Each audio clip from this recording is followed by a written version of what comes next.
வணக்கம். நடந்து முடிந்த மக்களவை தேர்தலுக்கு பிறகு அதிமுகவின் செல்வாக்கு என்ன என்பதை மக்கள் அதிமுகவினருக்கு உணர்த்திவிட்டார்கள்.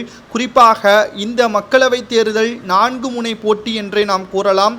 அதில் அதிமுக தலைமை, திராவிட முன்னேற்றக் கழகத்தின் தலைமை, பாஜகவின் தலைமை, நான் தமிழர் தனித்து போட்டியிட்டு களத்தில் இறங்கியது. இந்த நிலையில்தான் ஏப்ரல் 19ஆம் தேதி நடைபெற்ற மக்களவை தேர்தலின் முடிவுகள் ஜூன் 4ஆம் தேதி வெளியிடப்பட்டது. மிகப்பெரிய ஒரு அதிர்ச்சியான முடிவுகள்தான் அதிமுகவிற்கு ஏற்பட்டுள்ளது. சுமார் 7 தொகுதிகளில் டெபாசிட்டை இழந்து 40 தொகுதிகளில் புதுச்சேரியை சேர்த்து ஒரு தொகுதியை கூட கைப்பற்ற முடியாத நிலை அதிமுகவிற்கு உருவாகி இருக்கிறது. இந்த மக்களவை தேர்தலின் முடிவில் மக்கள் தற்பொழுது அதிமுகவை எதிர்த்ததன் மூலமாகத்தான் மக்கள் தங்களது முழுமையான ஆதரவுகளை வேறு கட்சிகளுக்கு செலுத்திவிட்டார்கள் என்பது இதன் மூலமாக தெரிய வருகிறது.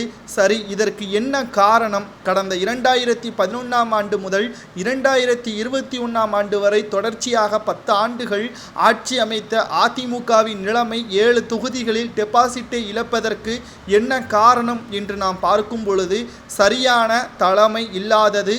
அது மட்டுமல்ல, ஒருங்கிணைந்த அதிமுக சிறப்பாக வழிநடத்தக்கூடிய வகையில் இல்லாததுதான் இந்த தோல்விற்கு மிக முக்கியமான காரணமாக பார்க்கப்படுகிறது. இந்த நிலையில்தான் தற்பொழுது சென்னை கடற்கரையில் உள்ள எம்ஜிஆர் ஜெயலலிதா சமாதிக்கு சென்று அதிமுக ஒன்றிணைய வழிகாட்டுமாறு ஜூன் 10ஆம் தேதியன்று பிரார்த்தனை செய்ய உள்ளதாக திருச்சியில் முன்னாள் அதிமுகவின் அமைச்சர் கூபா கிருஷ்ணன் அவர்கள் தெரிவித்துள்ளார். இது மிகப்பெரிய அளவில் பேசும் பொருளாக மாறியிருக்கிறது. இன்று காலையில்தான் KP முனுசாமி அவர்கள் அதிமுக ஒன்றிணையாது, கட்சியிலிருந்து நீக்கப்பட்டவர்கள் நீக்கப்பட்டதுதான் என்றும் கூறியிருந்தார். மாலையில் முன்னாள் அமைச்சர் கூபா கிருஷ்ணன் அவர்கள் தெரிவித்திருப்பது மாறுபட்ட கருத்தை உள்ளடக்கியதாக அமைந்திருக்கிறது.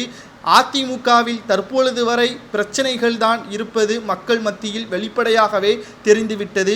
அதிமுகவின் முன்னாள் அமைச்சர் கூபா கிருஷ்ணன் அவர்கள் என்ன கூறுகிறார் என்பதை நாம் பார்க்கலாம். அதிமுகவில் இருந்து நீக்கப்பட்டவர்கள் ஒன்றிணைந்து எதிரிகளை வீழ்த்த வேண்டும் என்று ஜூன் 10ஆம் தேதி மெரினா கடற்கரையில் உள்ள எம்ஜிஆர் ஜெயலலிதா சமாதியில் மண்டியிட்டு நீங்கள் உருவாக்கிய இந்த இயக்கம் இந்த தேர்தலில் தரம் புரண்டு விட்டது. மீண்டும் அதிமுக ஒன்றுபட்டு ஒரே சக்தியாக திரண்டு வெற்றி பெற எங்களுக்கு வல்லமையை தர வேண்டும், வழிகாட்ட வேண்டும் என பிரார்த்திக்க உள்ளேன். அந்த தலைவர்கள் நல்ல வழி காட்டுவார்கள் எனும் நம்பிக்கை உள்ளது.